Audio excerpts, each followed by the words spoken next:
Un saludo fraterno para todos y para todas en esta mañana. Muchas gracias por sus aportes en el foro. Los estuve mirando y también contestando a las preguntas de esta tercera clase. Y digamos que para recoger un poquito y luego entrar en materia, recoger un poquito este último foro que trataba de mirar algunos textos bíblicos con respecto a la sapiencia, con respecto a la sabiduría. Entonces se hablaba de la sabiduría en el ámbito familiar y la sabiduría en el ámbito público. Entonces, solamente para recoger que obviamente esa sabiduría en el ámbito familiar, pues es, dijéramos, el padre, recordemos en esas citas que leímos, que el padre y la madre eran personas, digamos, fundamentales en esa tarea de la sapiencia en los primeros años de los niños y de las niñas, ¿no? Ya después las niñas, ellas continuaban al lado de la mamá, aprendiendo también otras cosas, y los niños un poquito más grandes estaban también con el padre para aprender otro tipo de oficios también.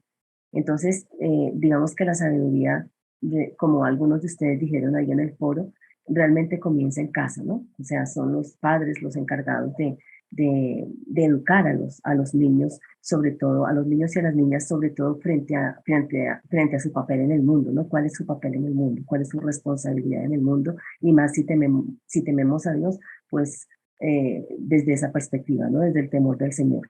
Pero también decíamos en los siguientes textos, en la segunda pregunta, eh, cómo la sabiduría también se da en el ámbito público. Y entonces recordábamos, ahí está el primer libro de los Reyes, recordábamos que en el ámbito de lo público se desarrollaba en el templo, en la corte, se desarrollaba en la escuela, también se desarrollaba en esa dinámica de maestro, luego más tardíamente, dijéramos, cuando entra propiamente la cuestión del rabinismo, entonces en la relación del maestro con el discípulo.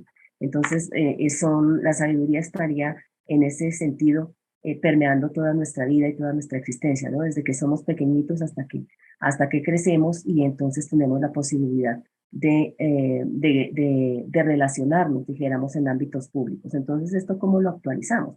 Porque esto es lo que nos dice la sapiencia, pero ¿cómo lo leemos hoy? Pues evidentemente, por un lado, la familia, que es más claro, pero en el ámbito público, ¿cómo sería? Pues en el ámbito en donde todos nos relacionamos, sea quienes trabajamos en la docencia, quienes trabajan, por ejemplo, quienes son abogados, quienes son médicos, quienes son líderes que ese es su trabajo, digamos, también en las iglesias o en las parroquias. También es otra forma esos serían los ámbitos públicos. Entonces la enseñanza es fundamental. Entonces quienes enseñan en las escuelas bíblicas o escuelas dominicales, en las iglesias o quienes hacen catequesis, también es muy importante que se pueda llevar a los niños y a los adolescentes a esa reflexión de la vida, ¿no? A esa reflexión desde el temor de Dios para que sepamos construir la existencia, sepamos construir una vida en un entendimiento adecuado de nuestra relación con Dios, de nuestra relación con el entorno y nuestra relación con el otro. Entonces ahí como para recoger un poquito todo lo que ustedes plantearon, muy interesante en el foro. Bueno, entonces ahora sí vamos a entrar para no haber dejado eso ahí en el tintero, ya a cada uno y a cada una estuvimos ahí también en las preguntas, compartiendo un poquito. Entonces vamos a entrar en materia con el libro de Job, que el libro de Job es realmente muy bello. El libro de Job nos invita a hacer una reflexión que me parece que es muy pertinente. Voy a permitirme compartir aquí la pantalla. Acá está, para que vayamos. Voy a tratar de ser realmente, porque hablo demasiado, pero voy a tratar de ir al grano, como se dice coloquialmente aquí en Colombia, ¿no? De ir al grano. Bueno, entonces el libro de Job. Yo creo que, bueno, hace 8 días solamente hablábamos y mencionábamos algunas cosas con respecto al nombre del libro. Entonces decíamos que posiblemente viene de estas dos raíces, el nombre de Job, y con la W y la B, y decíamos que el primero posiblemente podría significar enemigo por la reacción, o enemistad también, no necesariamente así enemigo como entendemos hoy, sino enemistad en el sentido de la reacción que Job tiene frente a Dios, ¿no? frente a Dios con lo que le está pasando. Y esa gran pregunta que todos nos hacemos también hoy, y es ¿por qué el justo sufre? ¿No? Y también la segunda parte del nombre, decíamos que posiblemente significaba volver a arrepentirse, como se ve al final del libro, con la actitud de Job, frente a todo lo que ha pasado, luego los discursos de Dios, y con los discursos de Dios, Job cae en la cuenta que no había comprendido cómo era realmente, que se debía entender la relación con Dios, con el entorno y con el otro, ¿no? Entonces, él como que vuelve nuevamente y le dice al Señor como que perdóname, hay como un arrepentimiento ahí, y un reconocimiento de la grandeza de Dios. Y ya vamos para allá. Entonces, posiblemente la raíz de este nombre, Job, implícitas estas dos connotaciones. Luego también pasemos a hablar un poquito del autor. Yo creo que el autor, ¿quién es? El autor de Job realmente no se sabe quién es un autor anónimo, no es el personaje, pues digamos que el libro tiene el nombre del personaje porque es el héroe, dijéramos, si lo podemos poner en esos términos, es el héroe de la historia, ¿no? Es el protagonista de la historia, uno de los protagonistas de la historia, pero el autor realmente no, de acuerdo a los estudios exegéticos y a los estudios bíblicos, pues parece que es alguien sí que hace reflexiones. Se entiende en el libro que el autor tiene una personalidad realmente literaria muy amplia, muy vasta. Realmente este libro de Job es caracterizado por quienes lo han leído y quienes están interesados en la literatura antigua y en la literatura. No, este libro tiene grandes virtudes, ¿no? Es una de las más altas cumbres de la literatura universal, ¿no? Es interesantísimo. Pero entonces, como decimos, es anónimo, no sabemos exactamente quién lo escribió. Ahora, eso va unido a la fecha de composición, porque tendríamos que preguntarnos, bueno, pero ¿cuándo fue escrito el libro? ¿En qué momento fue escrito y a qué responde este libro? Recordemos que todos los libros que nosotros estudiamos de la Sagrada Escritura, lo importantísimo es siempre ubicarlos en su contexto, porque si sabemos cuál es su contexto y sabemos qué es lo que está pasando, podemos entender el mensaje del libro. Y con este libro de Job, pues no es la excepción. Entonces ahí digamos que la fecha de composición, no hay una unanimidad entre los especialistas, entre los estudiosos, pero casi todos los especialistas hoy llegan como a la conclusión de que tenemos acá, hay un trasfondo patriarcal, porque sí vemos que Job es el patriarca, es el padre, dijéramos, ¿no? Y entonces hay un trasfondo patriarcal. Vamos a mirar otras cuestiones para saber. La religión descrita es muy primitiva porque no hay sacerdocio ni tampoco hay santuario. Dice que él como padre de familia y las reuniones que hacían sus hijos, entonces él por si acaso alguno de sus hijos hubiese pecado, pues él es el que hace los sacrificios por sus hijos, y hace los sacrificios y le pide perdón a Dios por si acaso alguno de sus hijos ha pecado, y él mismo. Entonces esto refleja una religión muy primitiva antes de que existiese sacerdocio como tal y antes de que existiese santuario. De manera que los padres eran los que tenían esa función sacerdotal, si se quiere, ¿no?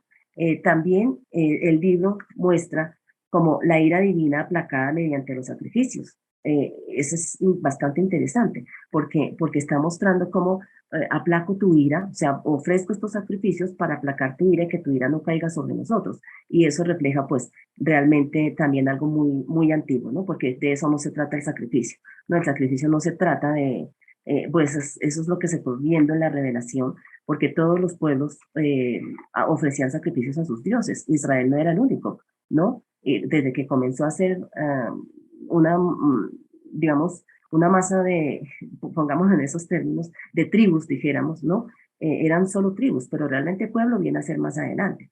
Entonces, esa era la concepción que se tenía en los pueblos, tanto que en Mesopotamia los sacrificios que se hacían era para aplacar la ira de los dioses, y allá se hacían sacrificios humanos porque ellos veían que, por ejemplo, los ríos, el Tigris y el Éufrates se desbordaban y arrasaban con las cosechas, y entonces ellos decían, los dioses están bravos, vamos a ofrecerles sacrificios y vamos a aplacar la ira. Y esa es una concepción generalizada del mundo antiguo, pero ya en la revelación esto va cambiando porque no, el sacrificio no es para aplacar, ni siquiera el sacrificio es para beneficio de Dios, el sacrificio es para beneficio del ser humano, de la persona, del oferente, digamos, ¿no? Es del oferente. El sacrificio hay que entenderlo desde otra perspectiva, ¿no? Como gratitud, vengo y te ofrezco por ingratitud, pero vengo, te ofrezco también, Señor, para pedirte que me perdones, que hacer un alto en el camino y decir cómo he construido hasta acá. Y esa era la idea y eso se fue poco a poco en la revelación, se fue dando en la historia, en la misma historia del pueblo, ¿no? Es importante tener en cuenta, y de hecho había una pregunta en el foro de alguien, Tomás creo que era el que preguntaba, justamente sobre este aspecto. O sea, la revelación y la inspiración se da en la historia, se da en la historia del pueblo, no se da fuera de la historia. Entonces, en el momento en que el pueblo va viviendo y va encontrándose con ese Dios que le sale al encuentro, valga la redundancia, es que va descubriendo la voluntad de Dios, es que va descubriendo y se va quitando el velo y va entendiendo quién es ese Dios que está saliendo a ese encuentro, pero en la historia, en los hechos, en lo que viven, en las experiencias, y desde ahí se entiende. Entonces, aquí este libro refleja pues un poquito como esa mentalidad antigua, ¿no?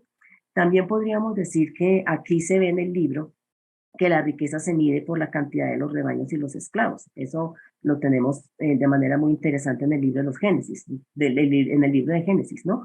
Hay Génesis 42:12, no le puse la cita, pero esto es Génesis, y el 1:3 pues es en Job, ¿no? Job 1:3 y 42:12 pues es Génesis, ¿no? Donde también es Job, perdón, Job 42:12. Y en Génesis 12:6 solamente por recordar que así se medía la riqueza y la bendición de Dios. Es interesante porque ese concepto va a cambiar. O sea, ¿cómo se mide la bendición de Dios? En un primer momento y en esa concepción primitiva, la bendición de Dios se medía por la cantidad de rebaños y la cantidad de esclavos y la cantidad de riqueza que se tenía, pero evidentemente eso va a ir cambiando en la reflexión. Luego también la longevidad, ¿no? De Job en el capítulo 42:17. Y recordemos que en Génesis se habla de los patriarcas también, de las generaciones patriarcales con números muy grandes de años, ¿no? Vivieron 120, 200, 700 años, 300 años. Esa era una manera de hablar para decir cómo la bendición de Dios estaba sobre ellos por tener una larga vida, dijéramos, ¿no? Pero también tenemos, en cuanto a lo literario, que hay paralelos en la literatura antigua mesopotámica y sumeria con respecto a este libro, ¿no? Por ejemplo, hay un Job babilónico que está más o menos entre el siglo VII antes de Jesucristo y es conocido por unas tablillas que se encontraron para esta época y se llama Job también, es interesante, ¿no? Y también se puede decir que hay un paralelo en la cultura sumeria que estaría más o menos 2000 años antes de Jesucristo.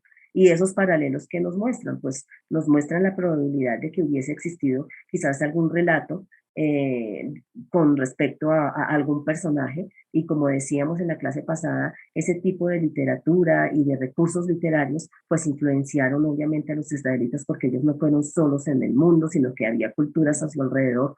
Pero como decíamos, aunque hubo una influencia literaria, en cuanto a la revelación, las concepciones son distintas, ¿no? Entonces es interesante esto. Ahora, probablemente existiría, esto ya lo dije, y entonces el diseño teológico del libro, aquí el diseño teológico podría ser, nos mostraría que podría ser en la época persa. O sea, ¿cuándo es la época persa? Recordemos que es cuando ellos regresan del exilio, ¿no? Cuando ellos regresan en el 539 por un edicto de Sirio, ellos regresan del exilio y esa es la época persa. Comienza la época persa ahí hasta el 333 que empieza otro periodo que es bajo el imperio griego, pero sería más o menos, eso es lo que refleja el contenido teológico del libro, ¿no? Entonces, porque aquí aparece por la mención del Satán. Aquí el Satán, nosotros no debemos entenderlo como hoy entendemos, hablando del Satán como si fuera el diablo, dijéramos, ¿no? No hay que entenderlo así. Aquí la figura del Satán está dentro de los hijos de Dios, es decir, parece ser que era o sea, ¿por qué se llama Satán? No se está refiriendo al demonio ni al diablo como lo entendemos y que posteriormente se entendió, sino se entendería como un personaje que es contradictorio, o sea, un personaje que es acusador, un personaje que está sobre la tierra, ¿no? Como dice él mismo ahí, yo vengo ¿de dónde vienes? Le dice Yahvé, y él le dice, pues yo vengo de recorrer la tierra y de mirar y vengo a hablarte de un hombre, ¿no? Que él te sirve de balde. Entonces el Satán acá es ese tipo de figura, ¿no? No se entendería como el diablo, dijéramos. Luego más adelante, claro, ya en el Nuevo Testamento, y bueno, inclusive en el Antiguo Testamento en algunos momentos, pero más en el Nuevo Testamento, si ya se entiende, eso se va comprendiendo mejor, y entonces ya el demonio, el diablo, como lo queramos llamar, ya se entiende también como contradictorio. De hecho, miren que este nombre, el Satán, también recordemos en el Nuevo Testamento cuando Pedro se le acerca al Señor, o bueno, se le acerca, no, ellos van hacia Cesarea de Filipo y Jesucristo ya está terminando todo su ministerio en Galilea y va a empezar a caminar hacia Jerusalén. Y entonces están en Cesarea de Filipo y allá él les empieza a preguntar quién dicen los hombres que soy yo y ellos le contestan, en fin. Y finalmente Jesús dice, pero lo que realmente me interesa es ustedes han entendido quién soy yo en todo este caminar y todo este ministerio en Galilea, en este acompañamiento que han realizado conmigo. Y Pedro pues le dice, tú eres el Cristo. Y en otro evangelio le agrega el Hijo del Dios viviente. Y entonces el Señor le dice, bienaventurado eres, porque eso no te lo reveló ni carne ni sangre, sino mi Padre que está en los cielos. Y luego después de eso le empieza a hacer un anuncio de pasión, el primer anuncio de la pasión y lo que le va a suceder en Jerusalén. Y Pedro le dice, no, Señor, ¿cómo se te ocurre? Eso no, ni siquiera lo pienses. O sea, no es lo que estamos esperando del Mesías. O sea, la cruz, o sea, ir a morir, no lo pienses. Y Jesús le dice, apártate de mí, Satán. No le está diciendo que ni está endemoniado, ni que tiene el demonio, ni que nada de eso, ni que es un diablo, ni nada de eso, sino que la expresión también significaba, no me seas contradictorio, o sea, vete detrás de mí. O pisomu dice en griego, vete detrás de mí, porque aquí el maestro soy yo y tú eres el discípulo y te falta mucho por aprender. El camino y el seguimiento, por ejemplo, desde el Evangelio de Marcos, eh, pues tiene que estar dispuesto inclusive a morir por causa de la fe. Entonces, es solamente el ejemplo, lo traigo a colación para que miremos que este nombre Satán tiene varias connotaciones, no siempre significa lo mismo en la Sagrada Escritura. Por eso siempre hay que mirar los contextos, hay que mirar qué significa, y en este caso acá de Job se está refiriendo también a ese dentro de los hijos de Dios estaba también Satán, que los hijos de Dios eran los ángeles, dijéramos. Entonces aquí aparece como el contradictorio, y entonces aparece esta figura, y esta figura es bastante interesante. Bueno, también se aparece ahí en el libro de Job, versículos 1:6 y 2:1, refleja un antiguo elemento mitológico de Mesopotamia y de Ugarit, por ejemplo, la asamblea de los dioses, esa manera de hablar y que se entendía pues que los dioses se reunían en asamblea, ¿no? Ellos se reunían para deliberar, para hablar, etcétera, y entonces se refleja pues un elemento muy antiguo, ¿no? Y quizás también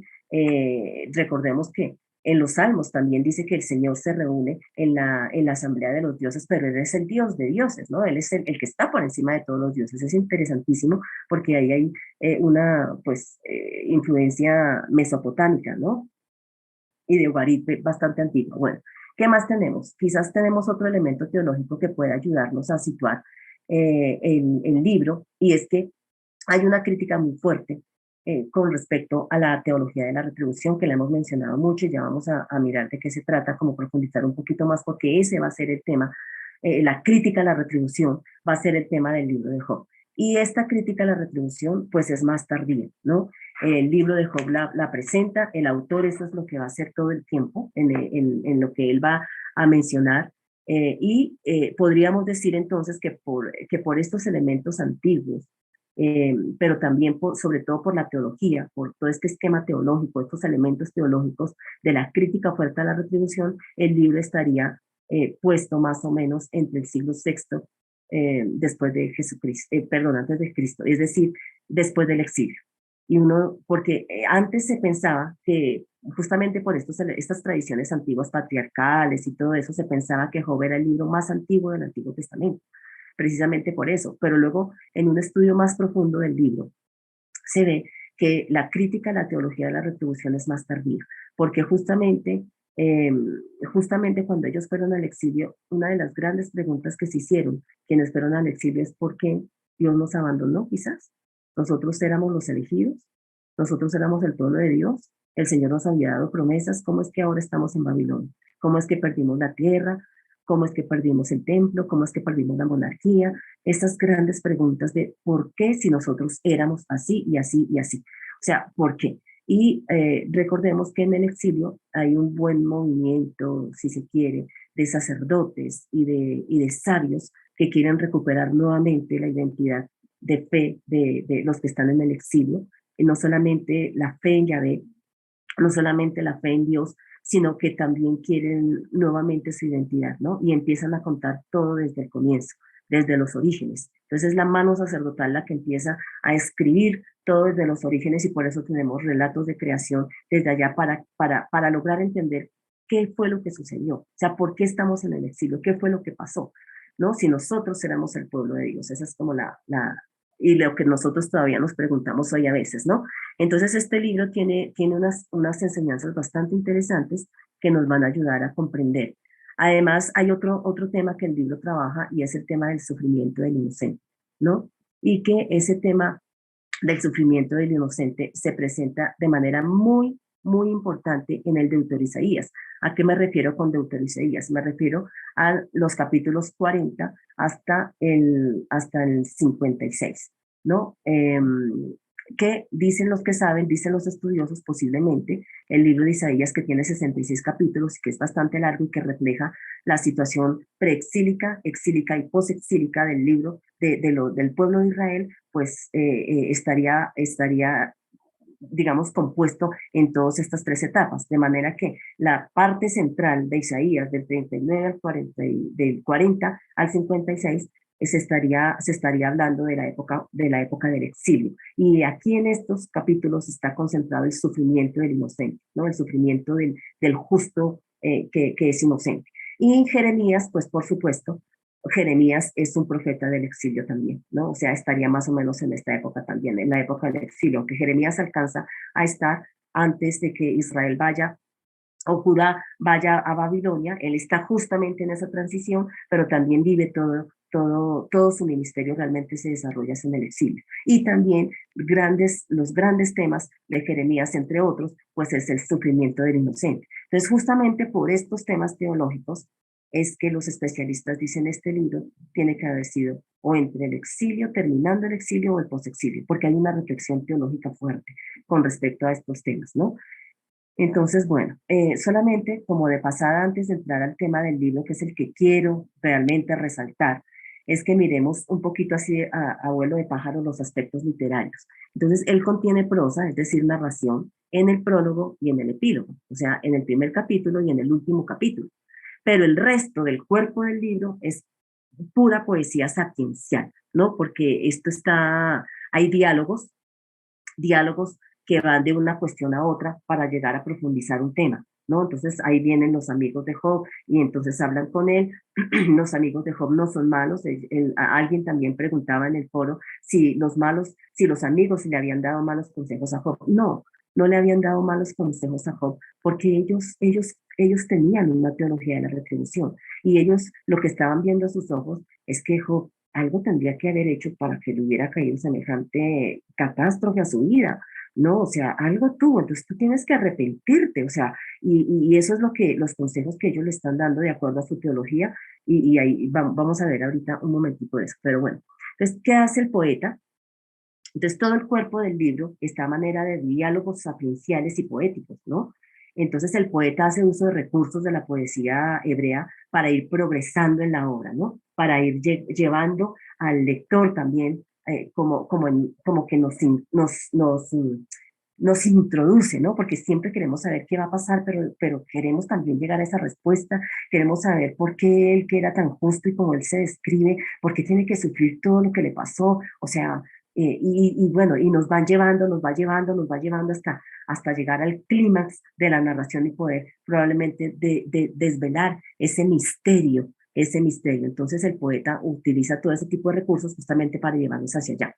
Entonces, ¿qué hace? Incita la curiosidad del lector mediante la intriga, ¿no? Porque todo el tiempo vino un amigo y entonces Job le respondió y luego vino el otro y le respondió, vino el otro, le respondió, luego aparece otro que quiere defender, dijéramos, a Dios, por decirlo de alguna manera, ¿no? O sea, no, pero tú, como has blasfemado, o sea, Job casi que raya en la blasfemia, entonces viene como toda la intriga alrededor de todos estos diálogos, entonces claro, nos intriga muchísimo para saber finalmente cuál es la respuesta de Dios a las grandes preguntas de Job.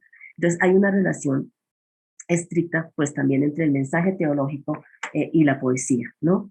Eh, bueno, utiliza juegos de palabras, utiliza analogías, metáforas, metáforas animales y metáforas vegetales, que recuerden que eso es propio de toda esta literatura sapiencial, ¿no? Todo este tipo, entonces esos son los recursos, porque es una forma de llevar a reflexionar, ¿no? Utilicemos comparaciones. Es una forma de llevar a reflexionar, de llevar a que quien está leyendo también en esta época que se estaba viviendo en el exilio, si este libro es del posexilio, pues ¿quiénes estaban haciendo esas preguntas? Los que están saliendo del exilio. Entonces ellos tienen que llegar a reflexionar qué fue lo que pasó, qué fue lo que sucedió, qué fue lo que no entendimos. Y entonces el libro, a través de todas estas analogías, metáforas, juegos de palabras, lo que quiere es que estos destinatarios, estos primeros destinatarios, entiendan, entiendan qué fue lo que ellos no comprendieron en ese plan que Dios tenía para ellos en la historia, ¿no?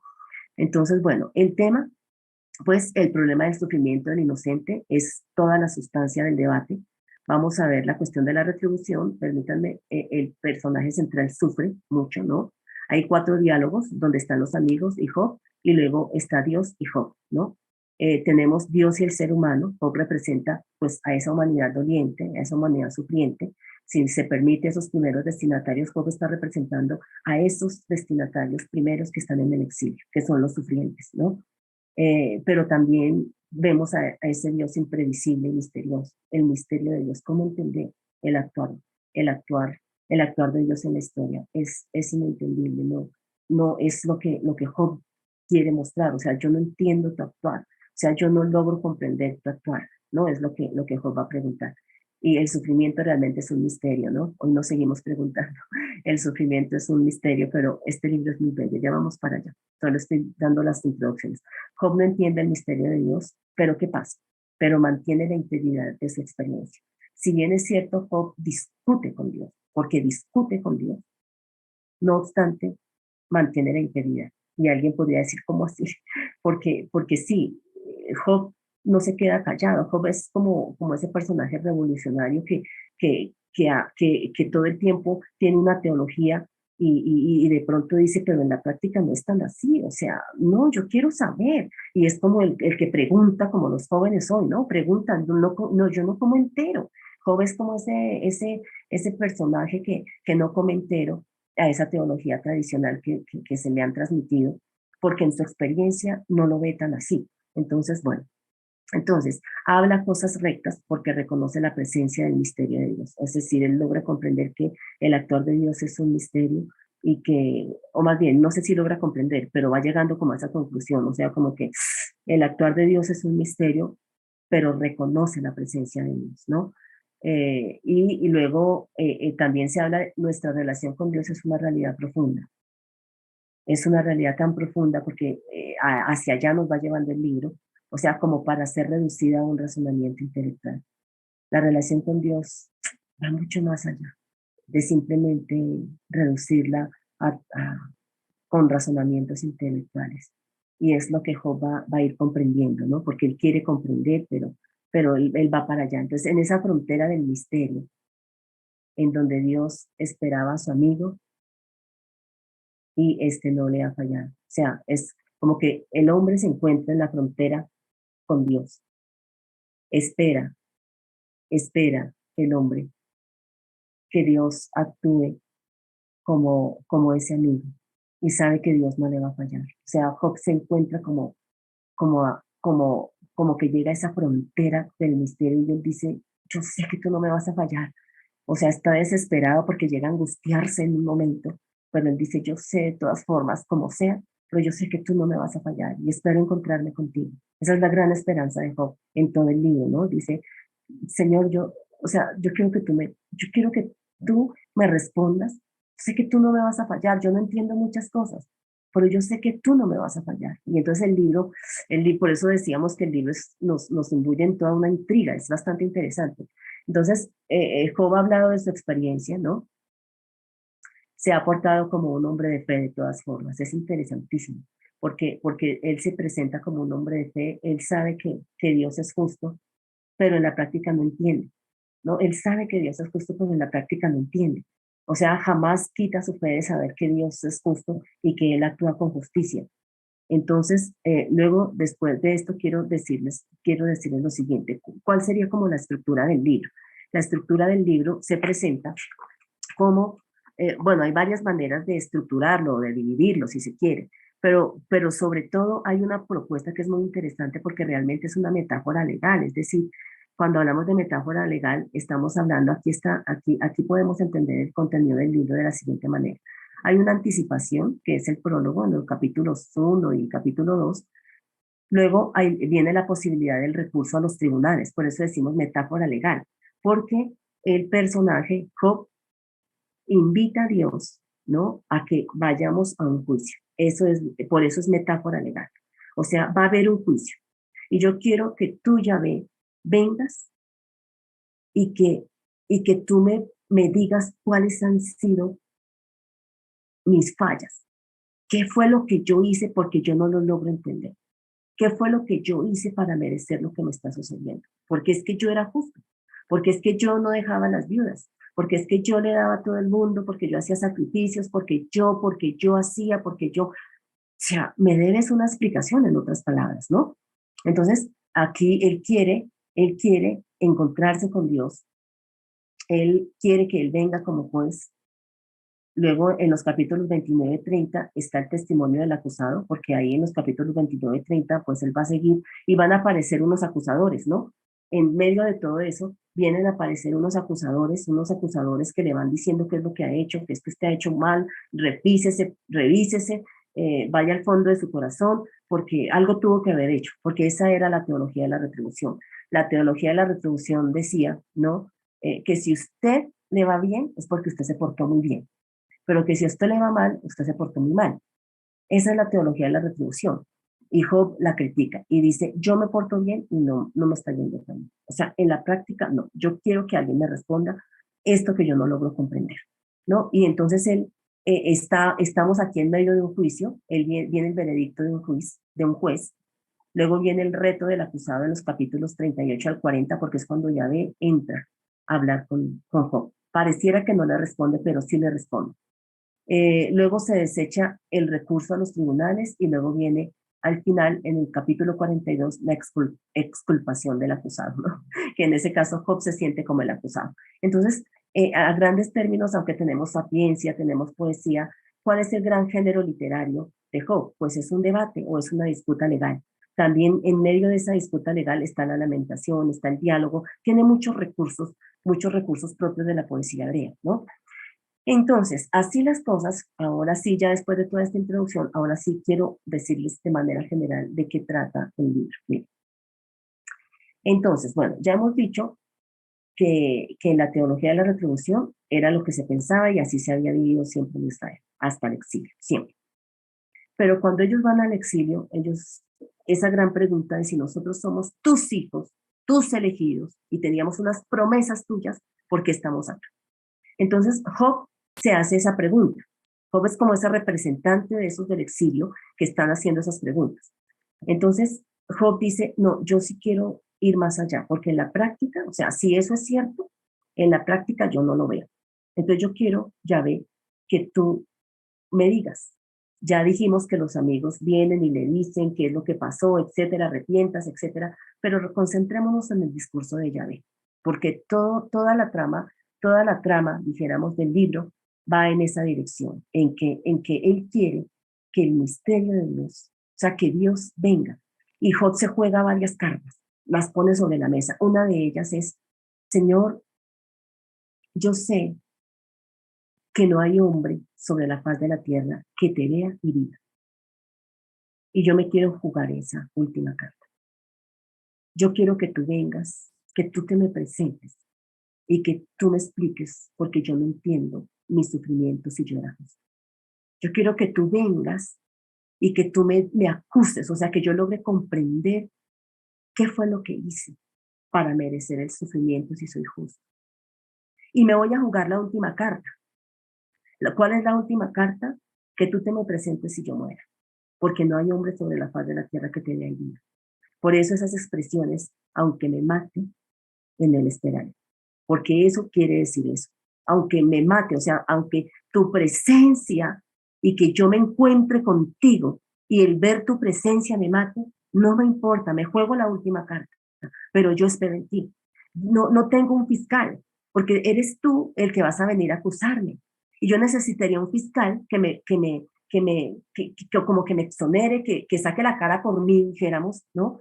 Pero ¿quién puede ser un fiscal que pueda contender contigo, Señor? ¿Pero quién? Si tú eres el Dios Todopoderoso y tú eres el que me estás sometiendo a todo este sufrimiento, ¿no? Y yo no entiendo por qué necesito un fiscal que venga a defenderme, pero ¿quién podría defenderme delante de ti? Nadie.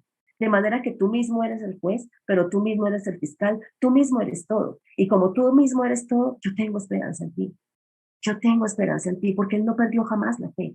Y dijo, yo tengo esperanza en ti, en que tú me absuelvas, pero yo me juego la última carta, o sea, preséntate a mí, y aunque tú me mates por tu presencia, no obstante, yo espero en ti, Señor, pero yo quiero saber. Y en toda esa trama, Yahvé finalmente entra, entra en escena, en los capítulos 38, 39, 40 y 41. Pareciera que no le respondiera, pero en los capítulos 38 y 39, Yahvé quiere enseñarle lo siguiente. A ver, voy a tratar de ser sintética porque me siento en la palabra y bueno, pero Yahvé quiere enseñarle lo siguiente. Mira, voy a tratar de parafrasear el discurso de Yahvé en los capítulos 38 y 39. Él le dice en otras palabras lo siguiente. Le dice, mira, tú no sabes cuáles son mis designios, ¿no? Es como la idea. Tú no sabes cuáles son mis designios en esto. Tú pensabas, y yo te pregunto, ¿dónde estabas tú cuando yo creaba la tierra? Contéstame si puedes, ¿no? O sea, yo te invito, o sea, tú me estás invitando a un debate, vamos a hacerlo, pero entonces amárrate, o sea, ciñete como hombre, le dice Yahvé, ese ciñete los lomos, quería decir en la cultura hebrea como que cuando salían a la pelea, súbete la falda, porque eran túnicas, amárratelas con un cinto, ciñete aquí en los lomos y prepárate para la pelea. Es lo que Yahvé le está diciendo a Job. Entonces tú me vas a responder, si es que me puedes responder. Entonces cuando yo creé todo, ¿dónde estabas tú? ¿Tú conoces lo que yo hice y por qué lo hice? Le pregunta. ¿Tú conoces cuáles son mis designios al haber creado todo lo que creé? ¿Tú consideras que mi actuar o sea, que la naturaleza que yo te di, todo lo que creé, lo hice para que tú la utilizaras en beneficio propio? O sea, tú estás pensando que todo lo que yo te di, que la naturaleza no fue fruto de mi amor, porque eso es lo que Yahvé le responde ahí, la naturaleza fue fruto de mi amor. Yo la hice en gratuidad. Yo la hice, pero yo la hice no para que tú entraras en una relación utilitarista con ella, sino te hice también en libertad para que tú construyeras la historia, de manera que no hay tal teología de la retribución, porque entonces tú estás pensando que yo tengo que actuar, yo Yahvé tengo que actuar o sea, que tú eres el que me pones a mí los límites para actuar. O sea, si tú te portas bien, entonces yo te tengo que bendecir. Si tú te portas mal, entonces yo te tengo que castigar. Y le dice Yahvé, en otras palabras, en ese discurso, eso no es así. Eso no es así. Yo te hice en libertad, porque le habla de la libertad del ser humano. Y yo te hice en libertad para que tú construyeras. Y entonces nuestras relaciones, o sea, tu relación ser humano conmigo, Dios, no es una relación de utilitarismo. Y estás equivocado. Tú estás pensando que entonces yo te salgo a deber, en otras palabras, estoy parafraseando, pero esa es la idea. Entonces yo te salgo a deber, o sea, que yo tengo que actuar, o sea, yo estoy limitado a actuar de acuerdo a lo que tú actúes, ¿no? Entonces, así como tú actúes, entonces yo actúo. Y dice Yahvé, no, eso no es, así no es, tú no entendiste. Y toda la teología de la retribución no entendí, porque no es así. La historia yo te la entregué para que tú la construyas y te he dado la libertad. Y mis ojos no están ahí encima esperando a ver qué vas a hacer o cómo lo vas a hacer para caerte con el peso o para exonerarte. Yo no actúo así. Yo actúo con el amor, pero hay una justicia. ¿Cuál es la justicia? La justicia es que como tú construyas, tú asumes resultados, tú asumes consecuencias, porque tú tienes que entender que todo lo creado te lo di para que tú lo disfrutaras, no en utilitarismo, sino que lo llevaras a la plenitud. Y tu relación conmigo y en ese construir la historia vienen muchas cosas. Vienen las vicisitudes, vienen los momentos arriba, los momentos abajo, es propio de la historia. Pero tu relación conmigo no debe depender de eso. Tú no debes pensar que cuando entras en momentos difíciles, entonces es porque yo te estoy castigando. No debes pensar así. Hay que superar esa concepción de la retribución. Entonces, si yo te he creado en libertad, construye en libertad. El malo que construye sobre la maldad, ¿cuáles son las consecuencias a las que va finalmente a llevar? ¿O cuáles son las consecuencias? Ahora, la idea es que los que están en el exilio reflexionen y digan, bueno, estamos en el exilio, ¿por qué? ¿Porque Dios nos castigó? ¿O estamos en el exilio porque nosotros fuimos infieles a la alianza? Fuimos infieles al Señor. ¿Por qué fuimos infieles al Señor? Porque no supimos descubrir el papel que Dios nos había ofrecido para construir en la sociedad. Es una sociedad injusta. Es una sociedad donde nosotros vamos y le ofrecemos sacrificios al Señor y hacemos el culto y qué chévere, bonito, pero hay una pobreza impresionante, hay una injusticia social fuerte, o sea, no entendimos. Entonces aparte de eso, hicimos alianzas con otras naciones. Pero teológicamente las alianzas con otras naciones implicaban confiar en el poder de las otras naciones cuando los grandes imperios subían y quitar la confianza en Dios. O sea, tú pensaste entonces que porque yo creé la naturaleza y porque creé a los seres humanos y todo, entonces el centro de todo es el hombre. Y le dijo, estás equivocado. El centro de todo no es el ser humano, no es antropocéntrica la cuestión, es teocéntrica. O sea, hasta aquí tú has entendido que mi relación contigo es utilitarista. Y eso es la teología de la retribución, es utilitarista. Entonces, cuando el Señor va a empezar a hablar, ese fue el primer discurso 38-39, ¿no? Cuando ya va a hablar en el 40-41, el segundo discurso, entonces Yahvé le pregunta a Job si tiene algo que decir. Pues Job se queda callado porque no tiene nada que decir. Porque él empieza a entender el misterio de la trata. Porque él empieza a entender que ni Dios lo estaba castigando, ni que Dios le salía de él. Empieza a entender que el sufrimiento es parte de la vida. Y esa es la reflexión que va a hacer el Eclesiastés, por ejemplo. Yo me pongo a mirar la historia y digo, a todo el mundo le pasa igual. Tanto al justo como al injusto, pues también, ¿no? El sol brilla sobre todos. Pero también me pongo a mirar que le va bien tanto a uno como al otro, le va mal tanto a uno como a otro. Y empieza a hacer como una reflexión, ¿no? Y entonces, digamos que eso es lo que va a hacer el Eclesiastés, pero que ya se está viendo aquí en Job.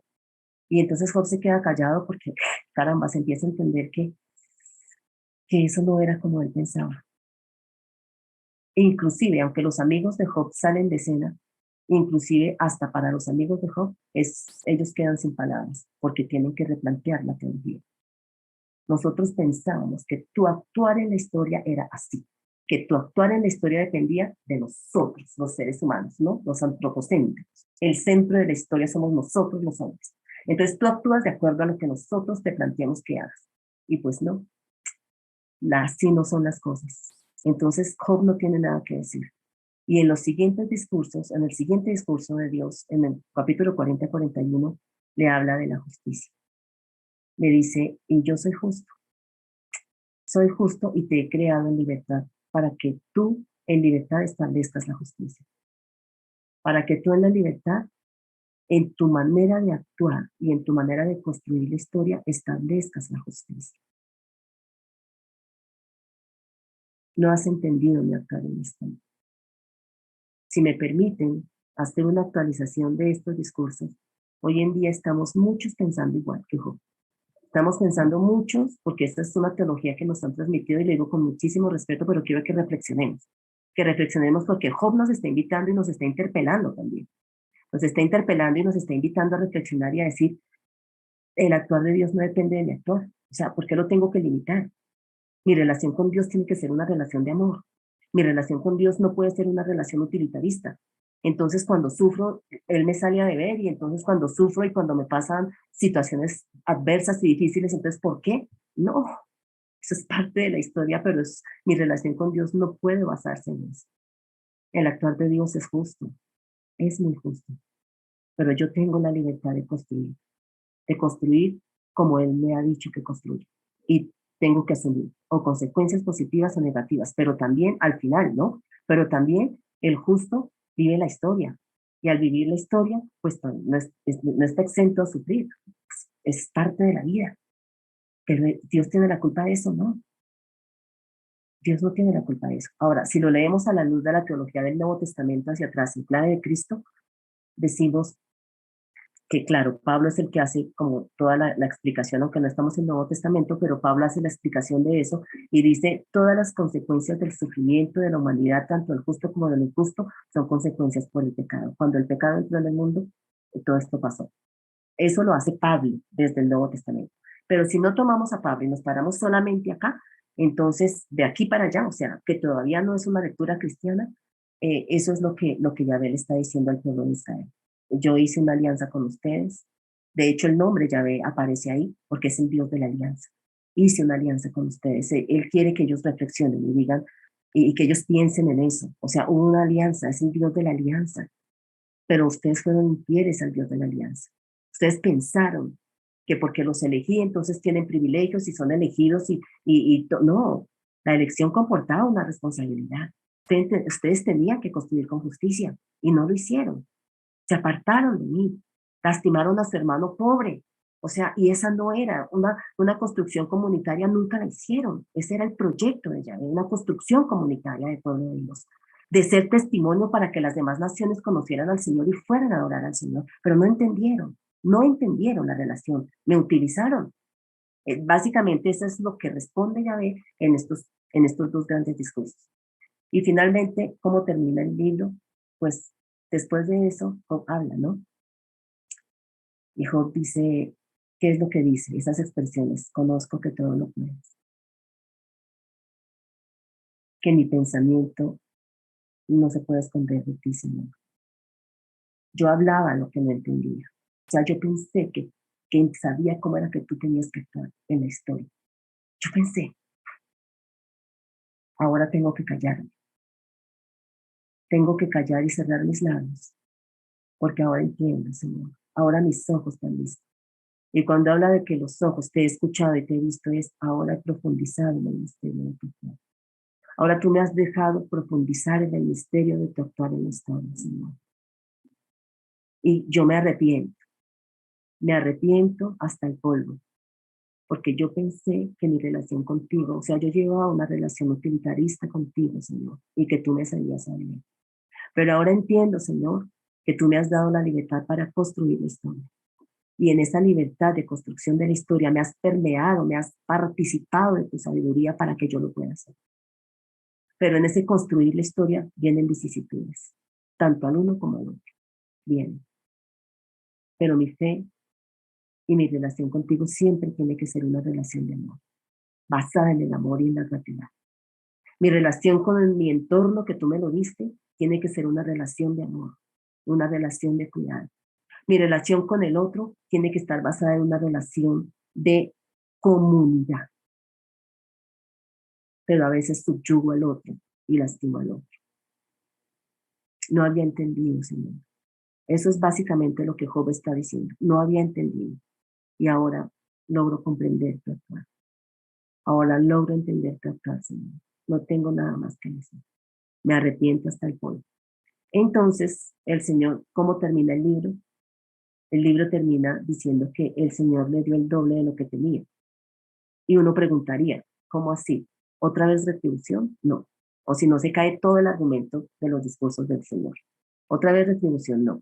Cuando el libro termina diciendo que le dio todo lo que tenía, que le dio el doble de lo que tenía, lo que quiere decir es como que vuelva a empezar. O sea, lo equipo nuevamente con todo para que vuelva a empezar y empiece a construir, ahora sí, en una relación basada en el amor, no en una relación utilitarista, ¿no? No en una relación así. Y eso es lo que, así es como termina el libro. Entonces, el libro, pues, le está diciendo también a los del exilio, ustedes van a volver a la tierra prometida, van a volver a reconstruir el templo, van a volver a reconstruir las murallas, van a volver a reconstruirse como pueblo. Y ahí viene todo el tema de Esdras y Nehemías, ¿no? Van a volver a reconstruirse, de manera que ahora sí empiecen de ceros, como si se dijera eso, ¿no? Ahora vuelvan y empiecen de ceros. Y eso es lo que quiere decir el libro al final, con que le dio otra vez el doble, pero para que vuelva a empezar, ¿no? Ahora sí, ya que entiendes y has profundizado en el misterio del actuar de Dios en la historia, empieza otra vez. Eso es el libro de Job a grandes rasgos y ya me llevé una hora. Vamos a dejar las preguntas para el final, Jimmy, tenlo ahí. Cristian también, ten esas preguntas ahí. Y vamos a, un momentico, porque para luego, ese es realmente lo que nos quiere decir el libro, lo que nos quiere decir el libro de Job, ¿no? A grandes rasgos, porque habría mucho más que decir y Job es para estudiarlo como en un semestre completo. Pero vamos a pasar, aquí hay una distribución, ustedes tienen esta presentación en PowerPoint, tengan sus preguntas ahí un momentico, Ginny y Neri también que levantó la mano, y Cristian, y vamos a pasar un momentico aquí al libro de Eclesiastés, ¿sí? Un momentito. Entonces, miremos el libro y dejemos las preguntas un momentico antes de terminar. Ténganlas ahí, por favor, y vamos a pasar al libro de Eclesiastés, o Coelho, que también se menciona así. Bueno, este libro se ha formado en una escuela y en una tradición sapiencial, ¿no? Miremos que es un autor crítico, la sabiduría entra en conflicto consigo misma, ¿no? Quiere comprender el sentido de la vida y se estrella con el muro de la muerte, el autor, ¿no? Y él va a decir, bueno, todo es vanidad, ¿no? El autor es realista porque digamos que a veces cuando uno hace una primera lectura del Eclesiastés pareciera que es un autor muy negativo. Y uno dice, "Uf, qué lectura tan negativa", pero realmente no. No es que sea negativo, sino que es realista. Él analiza la historia, ¿no? Y llega al borde del fracaso. Pero en ese límite, barrunta que hay un horizonte que le da sentido a la vida, ¿no? O sea, a todo el mundo le pasa lo mismo, finalmente que, pues, como que la historia es como que se repite y como que a todos les pasa lo mismo y finalmente todos llegamos a la muerte. Entonces, finalmente yo cómo voy a construir finalmente la vida, pues mejor yo gozo de la vida porque a todo el mundo le va a pasar lo mismo. No, y digamos que esas es como las reflexiones que va a hacer en un primer momento. El autor de este libro es anónimo, no se sabe quién escribió el libro, ¿no?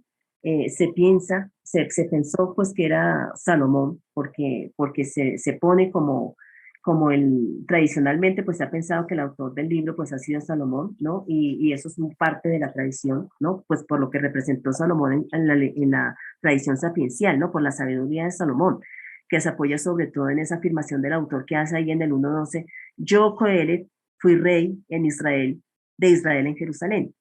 Y en el título del libro, las palabras de Coelet, hijo de David, rey de Jerusalén, dice, ¿no? Entonces, aunque el nombre de Salomón no aparece realmente a lo largo de toda la obra, la identificación con Salomón, pues parece como hijo de David, que dice ahí, ¿no?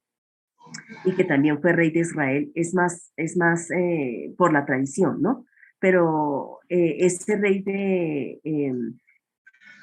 está hablando de la sabiduría real, en otras palabras, ¿no? De la sabiduría real en general, ¿no? Ese rey de Jerusalén que da sus perspectivas y actividades de la sabiduría que va acompañada de riqueza, de vida regalada, de una construcción de magníficos edificios y jardines que puede compararse con el primer libro de los reyes un poco. Entonces, siempre se ha pensado por la tradición que la autoría salomónica pues era la que estaba ahí, pero parece que este libro, por toda también la teología, pasa lo mismo que con Job, la teología del libro, o sea, la crítica que hace a la teología de la retribución, porque también hay una crítica a la teología de la retribución en este libro, Entonces es más tardío. Por lo tanto, este libro estaría entre el siglo IV y siglo III antes de Jesucristo, que sería también después del destierro, porque también hay una crítica muy fuerte a la teología de la retribución, ¿no? Entonces, esos son los argumentos así a grandes rasgos que los especialistas esgrimen para poder decir este libro tiene que ser un poco más tardío por la teología que maneja, ¿no? La cercanía del lenguaje también eh, con la Mishnah, un poco, o sea, con los libros del Talmud judío mucho más adelante, del siglo segundo después de Cristo, hay como una cercanía en el lenguaje, que eso también habla de un lenguaje y un hebreo más tardío, dijéramos, ¿no? Un hebreo más nuevo, dijéramos, hay palabras nuevas en el hebreo. Ustedes saben que toda lengua va evolucionando y hay palabras más nuevas que no se encuentran más antiguos en otros libros del Antiguo Testamento. Entonces, todos esos datos, dijéramos, internos, son los que hacen pensar que este libro, pues realmente estaría por esta época, entre el siglo IV y el siglo III. O sea, sí. Bueno, Coelet es un sabio que va mostrando sus reflexiones ante la asamblea, ¿no? Viene del griego eclesiastés, que, sí, que se puede traducir como el predicador. Los aspectos literarios, pues la obra está escrita en prosa también, el género literario es variado, ¿no? Porque hay testamento, hay proverbios aislados, hay composiciones en forma de instrucción, hay poemas, hay metáforas también, parábolas, me confundí ahí la M y la N, es metáfora, hay metáforas, hay parábolas también, ¿no? Y la estructura general del libro, pues tiene un título en 1.1, viene el prólogo, el capítulo 1 hasta el capítulo 2 al 11. Luego viene el cuerpo del libro, dijéramos, que va del capítulo 1.12 hasta el capítulo 11.6, es el cuerpo del libro así variado, como les digo, muy variado. Y luego viene un epílogo, como una conclusión en los capítulos 11 y capítulos 12, ¿no? Entonces, estos aspectos doctrinales, que hablemos después de esto, hablemos de los aspectos doctrinales que creo que son muy importantes para entender el libro del Eclesiastés. Entonces, él habla acá de la incapacidad para la sabiduría, o sea, estamos aquí frente a un autor que se propone una tarea mucho más ambiciosa que la de los Proverbios y Job.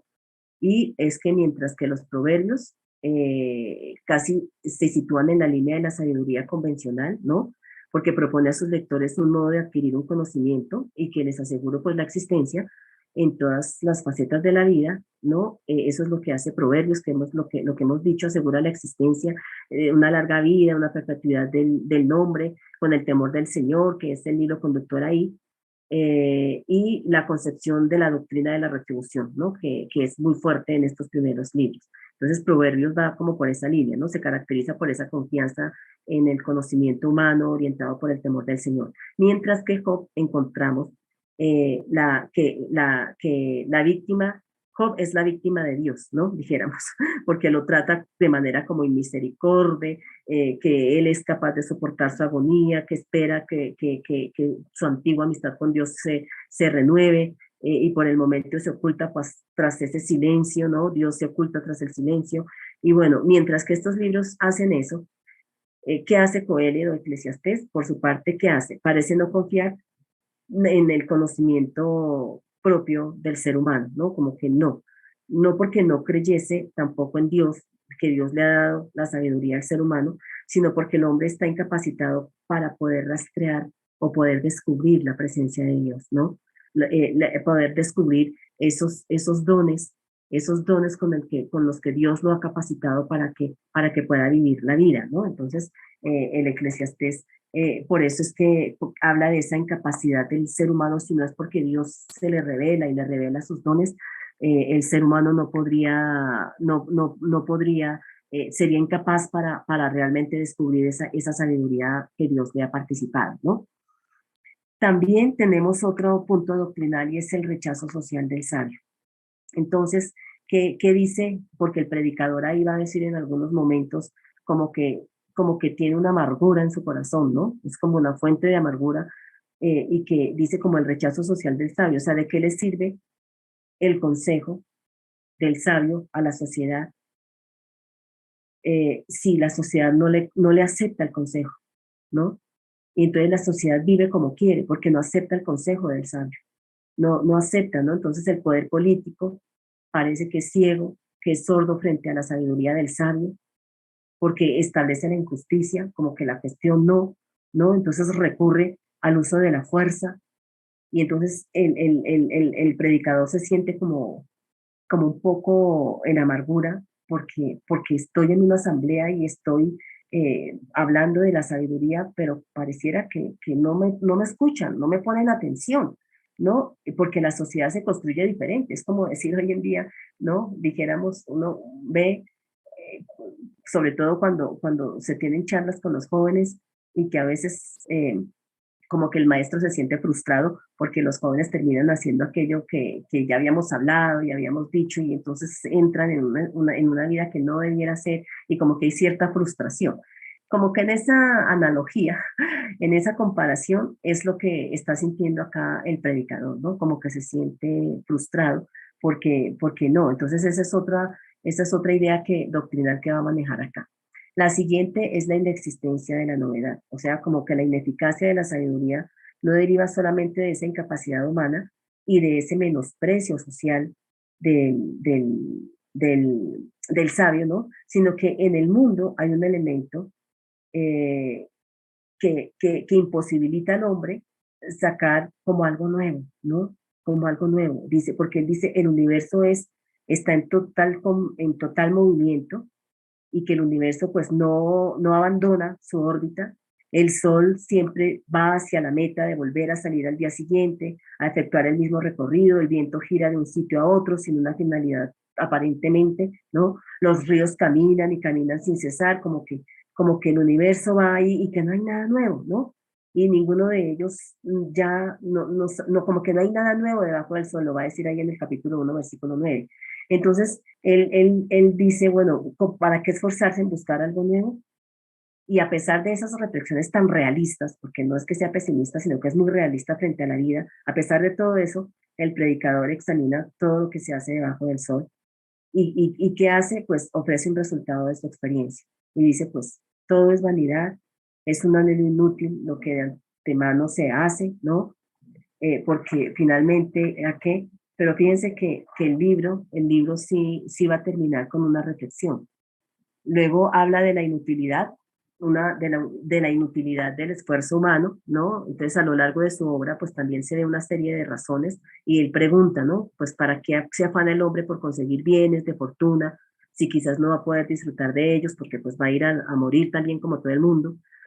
Más aún tendrá que dejárselos a alguien que no los ha trabajado y con el agravante que quizás sea un necio quien aproveche de todos esos bienes que se han dejado, ¿no?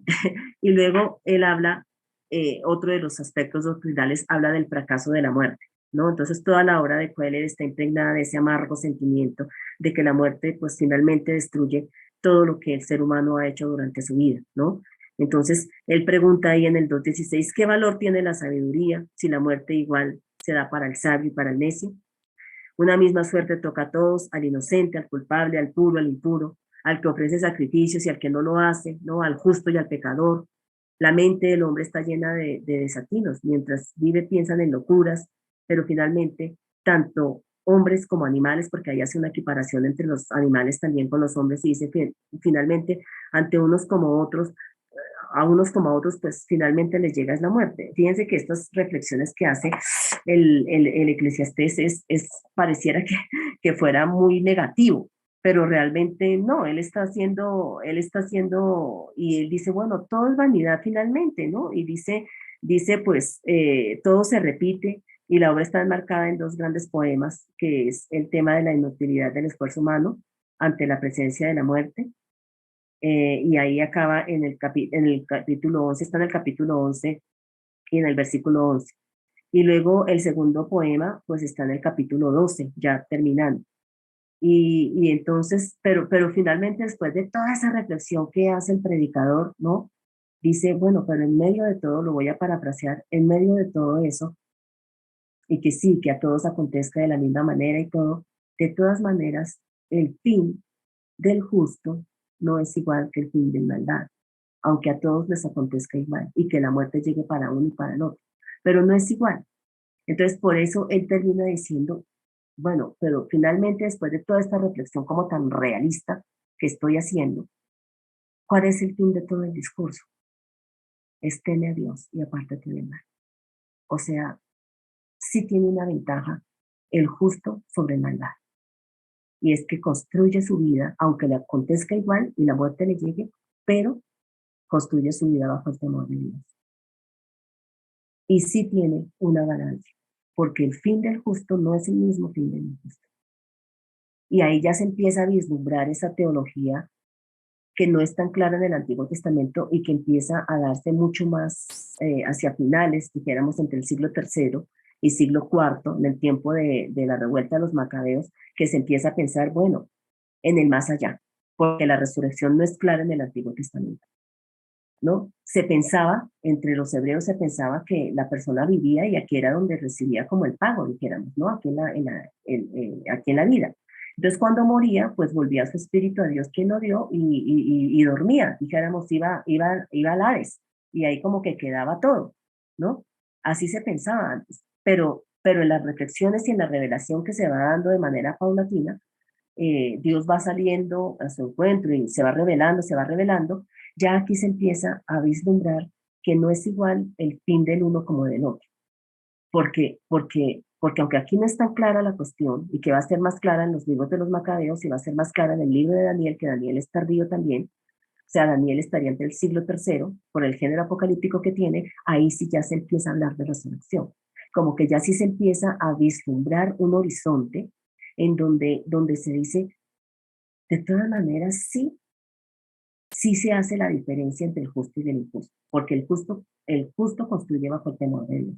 ¿Y cuál va a ser su fin? Su fin, así aquí no haya tenido, dijéramos, y haya tenido escasez, y haya tenido, bueno, situaciones difíciles como el injusto también, pero, pero sabe que tiene un horizonte en el más allá, dijéramos, ¿no? Porque, porque, porque la muerte, aunque le llega a todos, no es igual para uno que para el otro. Entonces sí vale la pena construir bajo el temor de Dios. Sí vale la pena disfrutar de la vida, pero bajo el temor de Dios. Sí vale la pena, entonces, disfrutar de los dones de la vida que Dios nos ha entregado, pero bajo el temor de Dios. Eso, en esa reflexión termina el libro del Eclesiastés, que es bastante interesante, ¿no? Es una reflexión bastante interesante. Por eso estos libros que critican la retribución, pues por eso es que los especialistas, por esa teología, que no hay otros libros antes que la critiquen. Y eso se dio especialmente en el exilio y después del exilio, sobre todo después del exilio para responder al sufrimiento del justo, ¿no? A eso que Job ya nos ha traído. Bien, entonces, a grandes rasgos eso es, aquí en esta presentación al final hay una bibliografía para complementar los temas que hemos trabajado de Job y que hemos trabajado del Eclesiastés. Entonces, ahora sí, no sé si abrimos un momentico para unas 3 preguntas y luego damos una pincelada de eclesiástico y sabiduría. Entonces, ahora sí empecemos, ¿qué fue el primero? Jimmy, ¿no?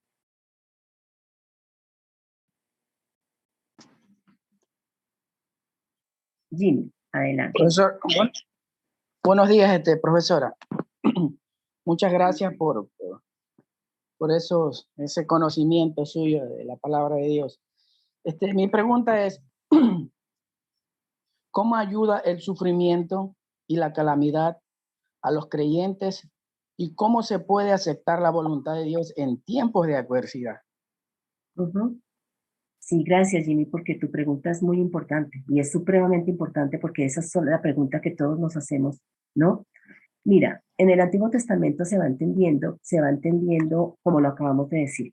El Nuevo Testamento llega más a la plenitud, porque en el Nuevo Testamento, lo que es en Santiago, que ya habíamos dicho que también es muy sapiencial, y en la primera carta de Pedro, Pedro ve el sufrimiento del creyente como y Santiago también va a decir, mira, cuando ustedes se encuentren en diversas pruebas, o sea, en diferentes, cualquiera que sea la prueba, ustedes deben gozarse. Y uno diría, pero ¿cómo así que debo gozarme en una prueba? Pero nadie se va a gozar en una prueba.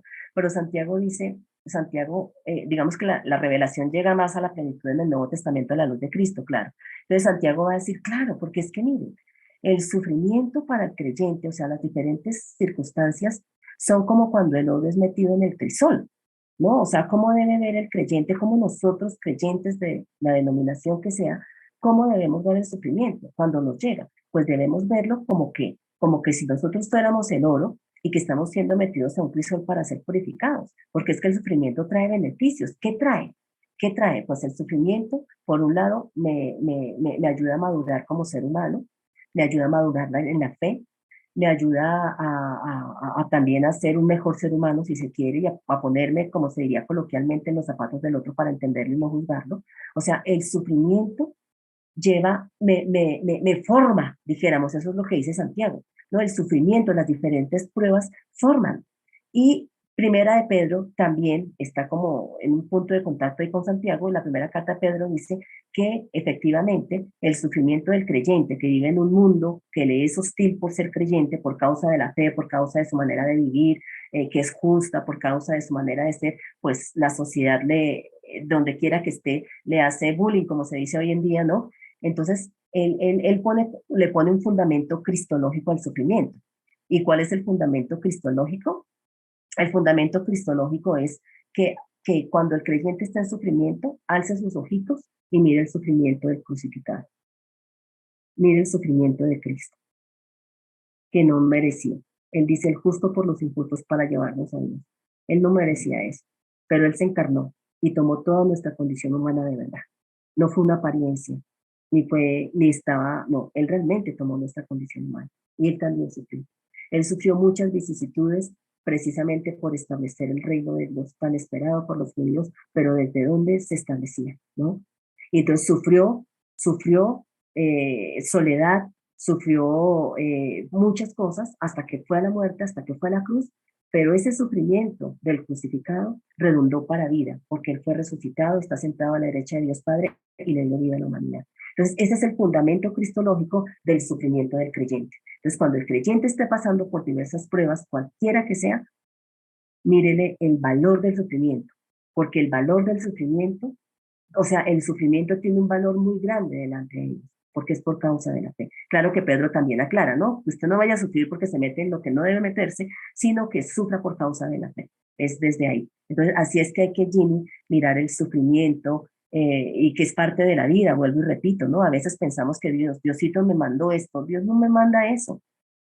Porque eso es parte de la vida. O sea, el creyente por ser creyente no significa que entonces nada lo toca y no se sufre, no se enferma nunca, no tiene una enfermedad en algún momento. Hemos visto grandes siervos de Dios que han muerto de cáncer y uno dice, pero ¿cómo así? Si era el siervo de Dios, no, es humano, es ser humano, pero puede ver el sufrimiento con otros ojos y se convierte inclusive en un lugar teológico para hablarle a otros que sufren, ¿no? O sea, Dios habla a través del sufrimiento también a otros seres humanos. Entonces, así a grandes rasgos, Ginny, porque tendría más que decir, pero espero que te haya respondido a tu pregunta. Ahora tengo aquí en lista a Ramiro.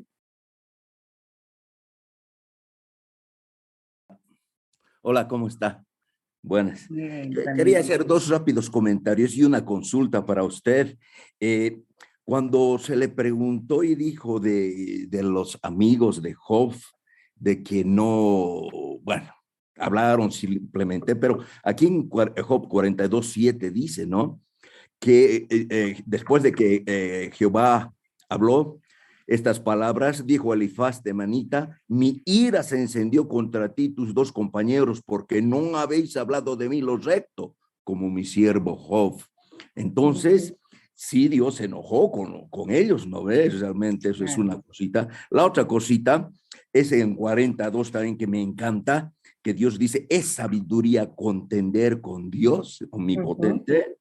El que disputa con Dios responda esto, ¿no? Ahí está dando una sabiduría. Mi pregunta para usted es, en algunos cursos que nos han enseñado, bueno, nos han logrado decir a veces que Jonás y Job son personajes ficticios. ¿Qué opina usted, profesora? Ay, Ramiro, esa es una pregunta difícil, digamos, ¿no? Pero bueno, antes de responderte la pregunta, sí, antes de responderte la pregunta, claro, en el 40, ese texto tan bello que tú estás mencionando, es sabiduría contender con el omnipotente, el que disputa con Dios responda a esto. Y ahí es donde, ahí se termina el primer discurso del Señor. Y Job dice, pues, ¿yo qué te voy a responder? Más bien pongo mi mano sobre mi boca porque ahora estoy entendiendo que había entendido mal la relación contigo y pues tú me salías a beber y tú actuabas, pero dependiendo de mí. Entonces él como que empieza a entender y se calla la boca. Por otro lado, el otro texto que haces mención en el capítulo 42, claro, el Señor se enoja con ellos. ¿Por qué? No es porque ellos hubieran dicho algo, o sea, ¿cómo decir eso? Porque es que Dios se enoja, porque ellos están hablando de la retribución como la explicamos. O sea, es una relación utilitarista con Dios. Entonces, por eso se enoja, porque es que ellos todo el tiempo le estaban diciendo a Job era eso, mire, usted algo hizo y entonces no había que entender así esa teología de la retribución. En el Nuevo Testamento también se encuentra la teología de la retribución porque los fariseos y los saduceos y los escribas pues también viven en función de esa misma teología. Y fíjense que es interesante porque aquí Job y Eclesiastés la critican, ¿no? La critican. Y sin embargo, en el Nuevo Testamento el judaísmo siguió con esa idea y Jesús vuelve otra vez y la revalúa. Jesús vuelve nuevamente y dice, miren, ¿cómo vamos a entender la retribución? No es que si usted hace bien le va bien, si hace mal le va mal, no. Dios desde el principio lo capacitó a usted, digamos que lo equipó, le dio de su sabiduría para que usted construyera. Y en Deuteronomio dice, frente a ti pongo el bien y el mal. Ahí está, tú escoges. Si tú escoges el bien, te va a ir bien, y si escoges el mal, te va a ir mal. Entonces, la retribución hay que entenderla así, de acuerdo a cómo se construya, pues se asumen las consecuencias, sean positivas o negativas, ¿no? Por ahí va como la cuestión, y porque está muy presente la libertad del ser humano. Por otro lado, la pregunta, pues Ramiro, sí, mira, es que los especialistas, dijéramos, han llegado a la conclusión, por ejemplo, con respecto al libro de Job, si estamos diciendo que Job, pues seguramente existía el personaje, como dijimos, ¿no? Porque hay una literatura babilónica donde existía un relato del Job babilónico, ¿no? Entonces, probablemente había una leyenda de este personaje, entonces eso literariamente hablando tuvo influencia en la literatura sapiencial de Israel en este caso, ¿no? Entonces, si estamos diciendo que el libro de Job fue puesto en el exilio y fue elaborado, que no sabemos quién es el autor, pero que aquí hay una reflexión sapiencial bastante importante y sacerdotal bastante importante para el pueblo que está en el exilio, entonces desde ese punto de vista, Job viene a representar a ese Israel del exilio. O sea, ficticio en ese sentido, no que no hubiese existido nada, no, Job viene a representar a ese Israel del exilio, a ese Israel del exilio que caramba, está preguntándose por todo esto, ¿no? Entonces, en ese sentido, Job no sería ¿cómo decimos eso? Yo sé que eso nos causa un poquito de crisis, ¿cierto? Pero no crisis en nuestra fe, sino crisis más bien en decir, mire, lo interesante es cómo estudiar los textos bíblicos en sus contextos, porque miren cómo el libro de Job, bueno, podemos pensar que haya sido un personaje también, pero que en ese personaje se encarna el Israel del exilio, ¿no?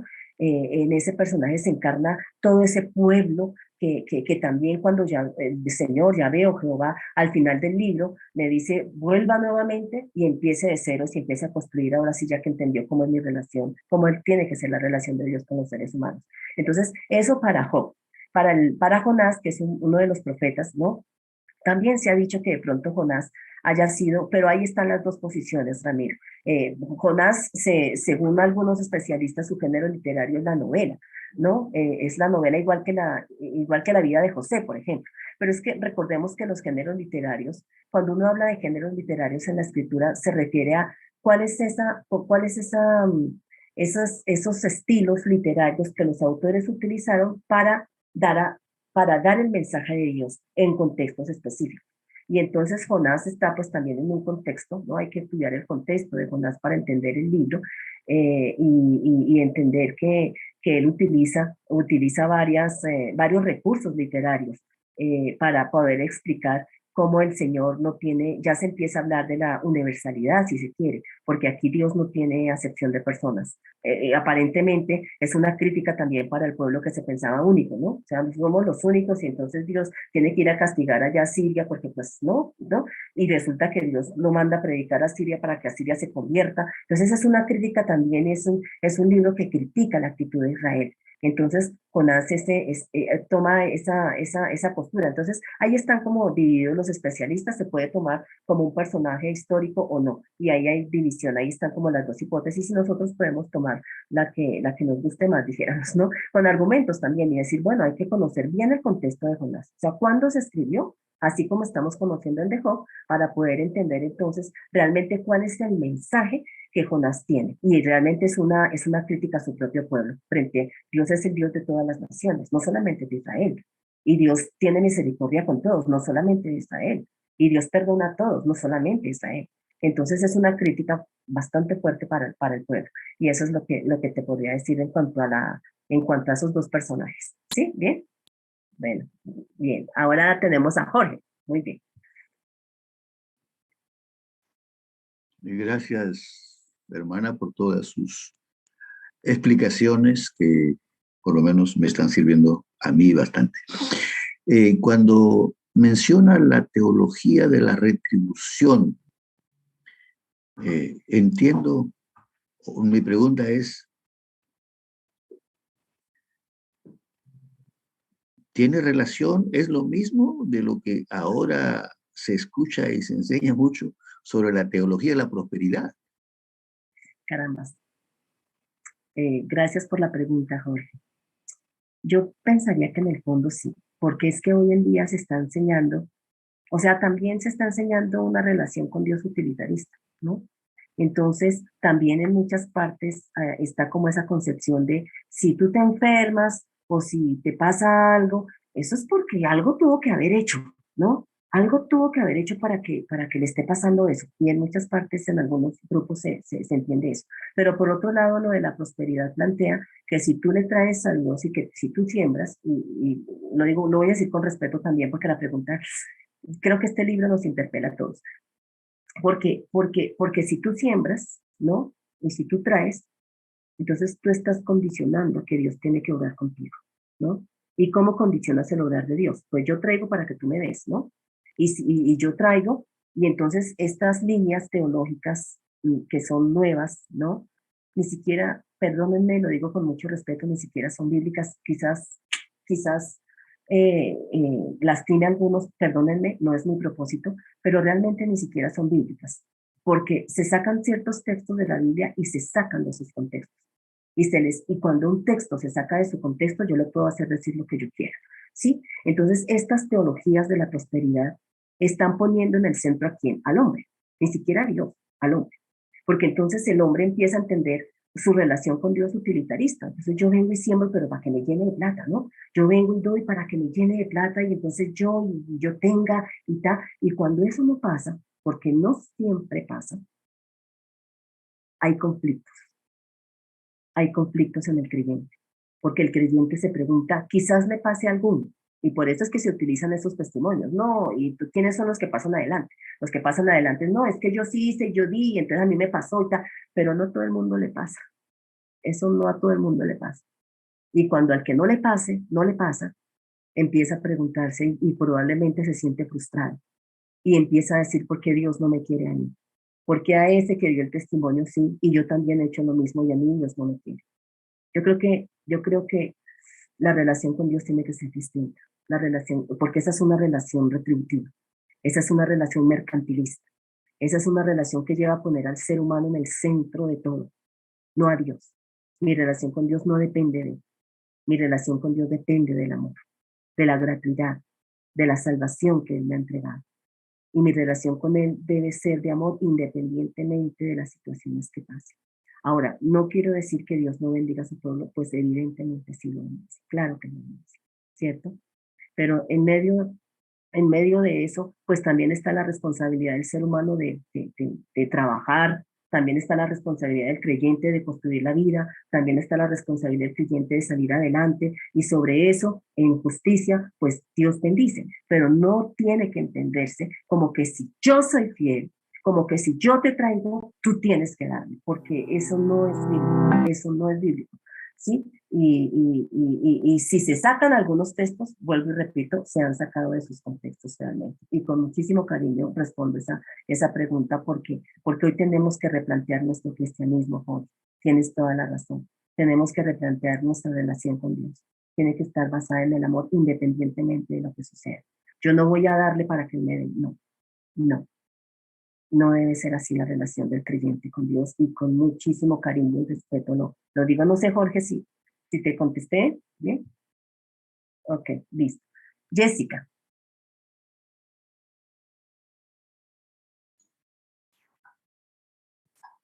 Buenos días, Hola, profesora Jessica. Elizabeth. Primero que todo, bueno, agradecerle por primero disponer su corazón para estudiar de esa manera las escrituras y pues por enseñárnoslas a nosotros.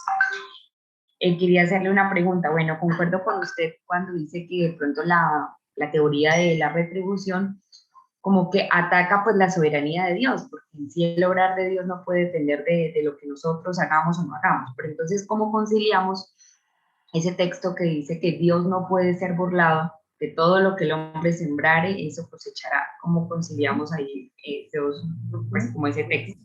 Sí, gracias, Jessica, porque claro, es que hay textos que pareciera, ¿cierto? Que pareciera que como que nos llevan a la retribución, como la teología de la retribución judía. Sí, no, este texto se entiende como, claro, todo lo que el hombre siembra, eso cosecha, y es la ley de la vida también, dijéramos, ¿no? Entonces, que finalmente eso es lo que el Eclesiastés, a la reflexión que el Eclesiastés llega, ¿no? Dice, bueno, como que, bueno, todo el mundo disfruta y a todo el mundo le es dado disfrutar de la vida y todo, pero finalmente la conclusión a la que él llega es, sí, de todas maneras, es diferente la vida que construye el justo a la vida que construye el injusto. Y el final de los dos es diferente, es distinto, que es la reflexión, construir bajo el temor de Dios. Entonces, también un poco lo que decía ahorita, se entendería a la luz de lo que el Deuteronomio dice también, cuando dice, bueno, he puesto el camino de la vida y de la muerte delante de ti, y he puesto los mandamientos cerca de tu corazón para que tú los pongas en práctica. O sea, no es tan lejos para que alguien diga, no, pero ¿quién va a ir por mí al cielo a ayudarme? ¿O quién va a ir al otro lado del mar a ayudarme? Dice, no, están ahí cerca, en tu corazón y en tu mente. Como tú construyas la vida, porque esa es la libertad, hay que entender también que Dios ha construido al ser humano en libertad, en una libertad responsable. Entonces, como el ser humano construya, asume, sea positiva o negativamente, y eso no lo exime, así sea que construya justicia, no lo exime a sufrir los embates propios de la vida, ¿no? Los embates propios de la vida. Entonces, así se entendería el texto, Jessica, ¿no? De que sí, nosotros estamos llamados a construir la vida con justicia y para la gloria de Dios, no esperando, de hecho, porque el cristiano no debiera construir para esperar que me pague Dios, no, debo construir porque he entendido mi relación con el Señor. ¿Y cuál es mi fin? Dijéramos, pues mi gran esperanza es que cuando el Señor venga, si estoy viva todavía, es estar con el Señor en su segunda venida. Pero también que cuando yo parta con el Señor, pues esté con Él. Y porque la muerte para el creyente es diferente que la muerte para el no creyente, ¿no? La muerte para el creyente es pasar a la plenitud, no sufre el dolor de la separación, no sufre el dolor, porque ya su vida está en Cristo y entonces la muerte es muy linda para el creyente porque entra a la plenitud de Dios. Mientras que al no creyente sufre la ruptura y sufre el dolor, es diferente. Entonces, independientemente, o sea, el creyente debe sembrar, dijéramos, o sea, sembrar su vida o construir su vida para entenderla, debe hacerlo bajo el temor de Dios, independientemente de, o sea, pues tiene la esperanza, porque también Pedro, por ejemplo, en la primera carta y en la segunda carta, Pedro dice que el creyente que vive la vida de acuerdo a la voluntad de Dios y, pues, digamos, que construye, que no lo exina, que se enferme y le pasen cosas, porque estamos en la historia, ¿no? Pero que construye la vida así, él no tiene que preocuparse el día del juicio, dice Pedro, ¿no? No tiene de qué, porque ¿para qué se va a preocupar si sabe exactamente qué es lo que le espera? Mientras que el que sí se tiene que preocupar es el injusto, porque el día del juicio pues tendrá que asumir las consecuencias negativas que será la separación eterna de Dios. Entonces por ahí va la cuestión de esto. Bueno, y diremos dos preguntas más de las manos que están acá y entramos a una visión general del eclesiástico y la sabiduría. Entonces, Cristian, dale.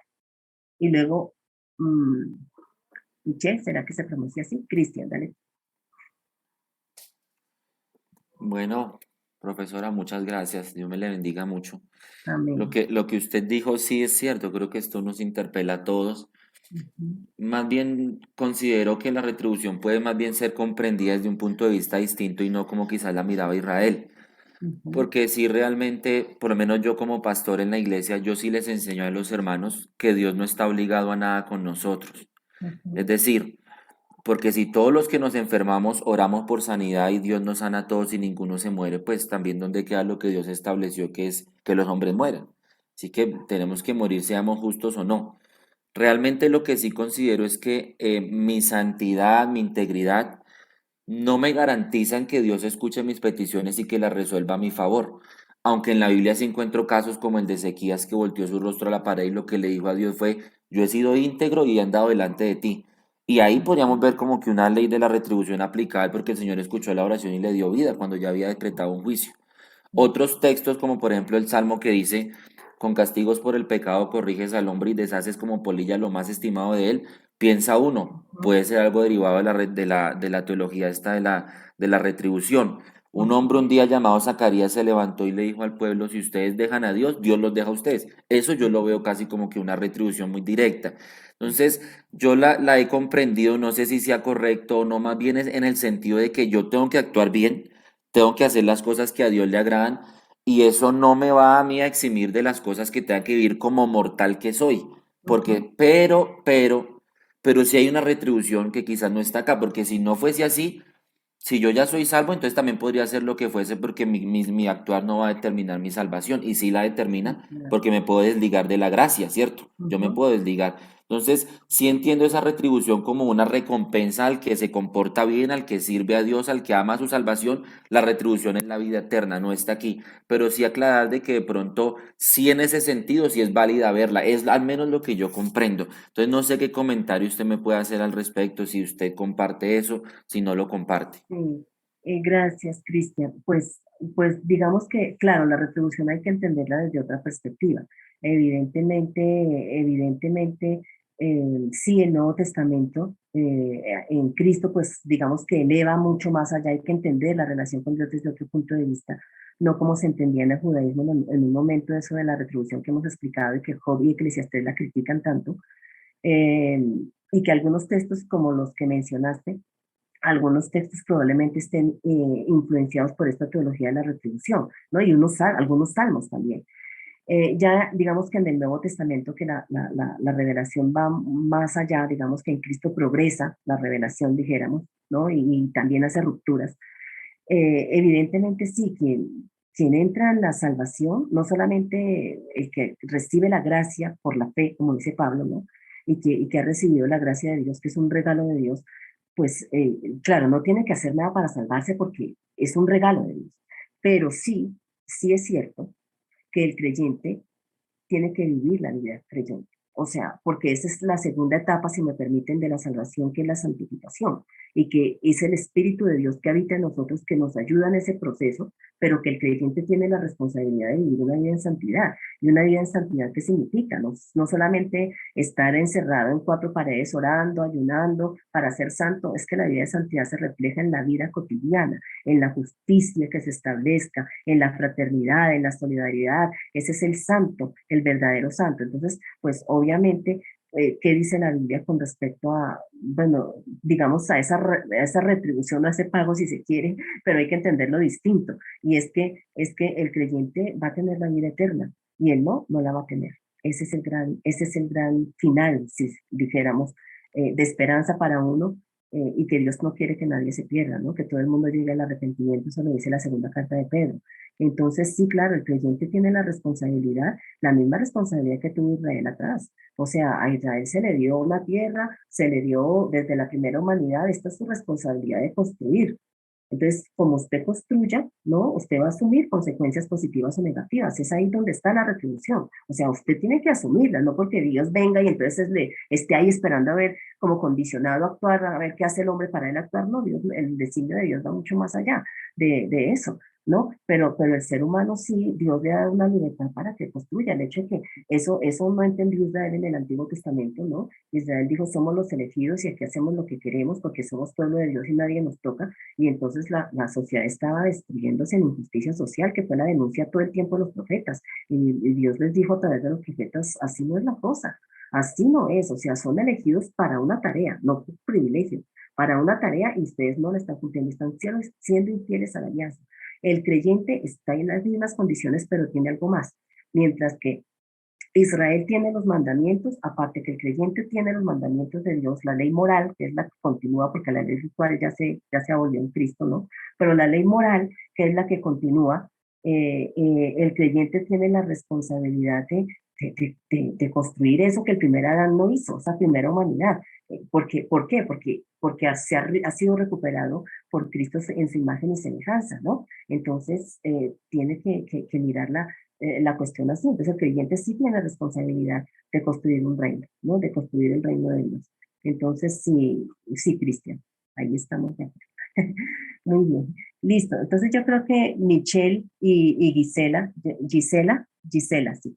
Gisela, hay otras dos preguntas ahí, pero vamos a en estos minutos, en estos 5, 10, 15 minutos que nos quedan, porque igual para esta cuarta conferencia, a esta cuarta clase, nosotros terminamos, ¿no? Ya lo que es el estudio de la sapiencialidad. Y va a haber igual un espacio para preguntas para esta cuarta clase y en esta semana que entra estará abierto hasta el miércoles para que hagan sus preguntas ahí. Y a partir del jueves, pues yo estaré, espero que todos pregunten, o los que van a preguntar ahí o aportar, y entonces a partir del jueves yo miro las nuevas preguntas para que entonces las hagamos allá. Y quiero hacer un recorrido general por el libro del Eclesiástico y el libro de la Sabiduría, que son dos libros, como hemos venido diciendo, ¿no? Dos libros también que son ejemplos de la sabiduría sapiencial judía, ¿no? Y de la piedad judía, porque esto también es parte de la piedad judía, aunque no hayan sido en el canon palestino considerados como inspirados por Dios, ¿no? Entonces, miramos el eclesiástico, que también se conoce como Ben Sirá, ¿no? El libro como tal es un ejemplo realmente, es un ejemplo completo de la literatura sapiencial judía, ¿no? El libro del Eclesiástico, miremos el nombre del libro está en el capítulo 51, versículo 30. Aquí está el versículo, dice, ejecutad vuestra obra antes del momento fijado, y él os dará a su tiempo vuestra recompensa. Firma, sabiduría de Jesús, hijo de Ben-Sirá. En este caso, por ejemplo, sí es claro quién es el autor del libro. Y el autor del libro se llamaba Jesús, que era hijo de Sirá, uno de los grandes sabios de Israel de esta época, siglo II quizás. Entonces, ahí sí nos dice, y la tradición judía, pues también en el Talmud, por ejemplo, ustedes saben que el Talmud es otro de los libros de la tradición judía, la Torá, bueno, el Antiguo Testamento, la Tanaj, el Antiguo Testamento como lo llamamos los cristianos, y el Talmud, perdón, donde se recogía toda la tradición oral. Entonces ahí también, ¿cómo llaman estos tratados del Talmud a este libro? Pues lo titulan de varias maneras, mire. Lo titulan, la tradición judía lo denomina de diferentes maneras, o libro de Ben-Sirá, o libro de instrucción, o instrucción de Ben-Sirá, o proverbios de Ben-Sirá, también, porque él fue un sabio entre los judíos, entonces por eso se recoge lo que él enseñó, como quizás entre la fecha, estaría más o menos entre la época macabea, justo un poco antes de la revolución de los macabeos, que sería como el 168 antes de Jesucristo. ¿No? Es lo que por el estilo lleva a la conclusión de que este libro fue escrito más o menos por esta época, ¿no? Entonces, fíjense que era muy importante para la tradición judía, aunque no fuera un libro inspirado para el canon palestinense, vuelvo y repito, no obstante, era parte de sus sabios, ¿no? Los sabios y piadosos, porque eran piadosos también, que pues obviamente con su fe en Dios, en su fe en Yahvé o en Jehová, ¿no? Entonces, es toda la instrucción de un sabio, ¿no? ¿Qué más podemos decir? Bueno, como decimos, fue escrito poco antes de la Revolución Macabea, entre el 168, donde posiblemente el lugar de composición de este libro fue en Jerusalén, ¿no? Y digamos que se podría pensar porque por la formación del autor, por los conocimientos de las tradiciones teológicas y sapienciales del pueblo, porque eso lo refleja el libro, ¿no? Por su familiaridad un poco con la cultura helenística también, porque para esta época ya está el Imperio Griego, ¿no? Ya está el Imperio Griego. Y Ben Sirá, como les digo, pues que un famoso maestro de sabiduría en esta época. Entonces se recoge sus enseñanzas, su instrucción, como los rabinos, ¿no? Que enseñaban a los discípulos. Entonces esto se recoge y este libro está en ese canon griego de la Septuaginta. Este libro aparece en la Septuaginta, que es esa traducción del canon palestinense para los judíos de Alejandría, ¿no? De Egipto en Alejandría. Allá se dio una colonia muy importante de judíos que fueron llegando allá después de todos estos imperios que pasaron y tuvieron que salir y todo eso.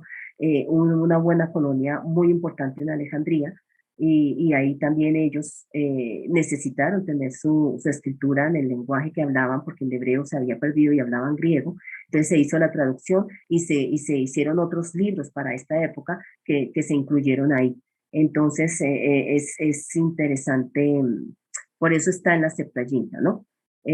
Los géneros literarios, pues hay variado también. El libro tiene muchos géneros, están himnos, hay narraciones autobiográficas, hay plegarias, hay poemas didácticos, hay salmos de acción de gracias, está el proverbio numérico también, hay preguntas retóricas, o sea, tiene muchos géneros para enseñar, es propio de un maestro, ¿no? De un maestro judío. Entonces tiene muchos géneros literarios en función de la enseñanza, de la reflexión, de hacer un alto en el camino y reflexionar sobre la vida y sobre la existencia, ¿no? Tenemos el prólogo, luego ese prólogo, bueno, para mirar un poquito la estructura del pasaje. Entonces tenemos, a grandes rasgos hay un prólogo, luego habla de la sabiduría y el temor de Dios, en el capítulo 1, versículos del 1 al 21. Luego también tenemos, permítanme que se me... algo, esperen un segundo porque se detuvo la presentación, entonces vamos a mirarla. A ver, ya, perdón, ahora sí, otra vez porque se había quedado quieto. Luego también habla de la sabiduría y la paciencia, en el capítulo 1, 22 al 27, miren los temas, habla de la sinceridad, en el capítulo 1 de los versículos 28 al 30, habla de la paciencia, la confianza y la obediencia a Dios, en el capítulo 2, habla de honrar al padre y a la madre, en el capítulo 3. Fíjense que esto es pura tradición judía veterotestamentaria también, o sea, del Antiguo Testamento, eso es propio de la piedad judía. Habla de la humildad en el capítulo 3, del 17 al 29, habla de la limosna en el capítulo 3 y el capítulo 4, habla de la sabiduría nuevamente en el capítulo 4, de la timidez también en el 4 algunos versículos, habla de las falsas seguridades pues, del Hijo de Dios, digamos, no estamos en el Antiguo Testamento. Entonces, en el capítulo 5 habla, tiene cosas muy importantes sobre el hablar. Y cuando uno lee Santiago sobre la lengua y el hablar, esto es de acá, esto es de tanto de Proverbios como del Eclesiástico y de la sabiduría también, porque el Nuevo Testamento cita estos textos. Alguien diría, algunos quizás con cierta reticencia no los leemos porque no son inspirados. No, hay que leerlos porque es propio de la literatura judía. Y estos libros están citados en el Nuevo Testamento, en Santiago está citado. El libro de la sabiduría también. Y no solamente esos libros. Hay libros apócrifos que también cita el Nuevo Testamento para su función teológica, ¿no? Para lo que el autor se propone. Por ejemplo, Judas, la carta de Judas, que es tan cortica que solo tiene un capítulo, ella cita libros apocalípticos apócrifos, cita el libro de Enoc, dos tomos del libro de Enoc, y cita la Asunción de Moisés, que también es un libro de Enoc. Entonces, para que miremos que en todo ese proceso de revelación e inspiración, eso no le quita que sea palabra de Dios, porque cita tanto libros apócrifos y en este caso, pues para quienes sí consideran estos libros inspirados en las traducciones católicas, cristianas católicas, el Nuevo Testamento lo cita. Además, Pablo citó mucho de la Septuaginta, es del texto que más cita en sus cartas, ¿no? Bien, habla de los amigos y la sabiduría, habla de varios proverbios, hay una relación en cómo debe ser la relación con los demás, en el capítulo 8, habla del pecado, habla de la cuestión de la venganza, de las riñas, de la calumnia, del prestar, de la salud, de la alegría, también habla, ¿no? Habla de la educación, del culto y de la justicia, de las buenas elecciones, del duelo, de la muerte, de la vergüenza, habla de la creación, habla de la historia y tiene un epílogo en el capítulo 51 que es acción de gracias y un poema a la sabiduría. Fíjense los temas que leen. Para los que quieran, dijéramos, entrar ahí, no sé si por curiosidad o por lo que sea, pero acérquense a estos libros. Estos libros son muy, muy bonitos realmente. Ahí, son muy, muy bellos, ¿no? Independientemente de, ¿no? Luego tenemos el libro de la sabiduría. Y miren, el libro de la sabiduría, pues fíjense que el libro de la sabiduría también es tardío. Y fíjense que aquí pasa lo mismo que pasa con Eclesiastés. Como Salomón es el representante de la sabiduría, dijéramos, ¿no? El sabio por excelencia y el representante de la sabiduría, pues también la tradición griega lo titula así. Dice Sofía Salomón, o sea, la sabiduría de Salomón. Y cualquiera diría, bueno, este libro lo escribió Salomón, no, pero como Salomón es el representante por, por su sabiduría, entonces también el libro se le pone como ese título, ¿no? La autoría salomónica, pues entonces, ¿qué hace? Pues sitúa este libro en la tradición sapiencial, como el Cantar de los Cantares, como Proverbios, como Coelet. Nosotros no vemos acá el Cantar de los Cantares. El Cantar de los Cantares pues es sapiencial también, pero es más poético, y lo van a ver ahorita con el profesor Rifo. Lo van a ver dentro de la poesía, dentro de la literatura poética. Bien, el autor entonces es posiblemente un judío de lengua griega, porque este texto pues también es como en el primer siglo antes de Jesucristo, a finales, quizás este libro de la sabiduría, posiblemente entonces es un judío, pero un judío de la diáspora, es decir, un judío que tuvo que salir de Jerusalén por todas las situaciones políticas y todo lo que vivieron, y entonces se crió por fuera de Palestina, digamos, ¿no? Y aprendió la lengua griega. Entonces es un judío de lengua griega. La fecha estaría más o menos entre el siglo segundo antes de Jesucristo también, ¿no? El lugar es posible en Alejandría, en Egipto, que se haya escrito este libro, por eso aparece en la Septuaginta, porque está de manera importante en esa colonia judía, ¿no? Las reflexiones que se hicieron también. Fíjense que los sabios están en toda la historia de Israel. Los sabios no solamente escribieron estos libros de Job, de Proverbios y de Eclesiastés, sino en otros libros y otros textos propios de su sabiduría, de los rabinos, lo que ellos reflexionaron sobre la vida. Los destinatarios, pues son estos judíos de la diáspora, ¿no? Esos primeros destinatarios son esos judíos de la diáspora, es decir, de los que probablemente estaban no solamente en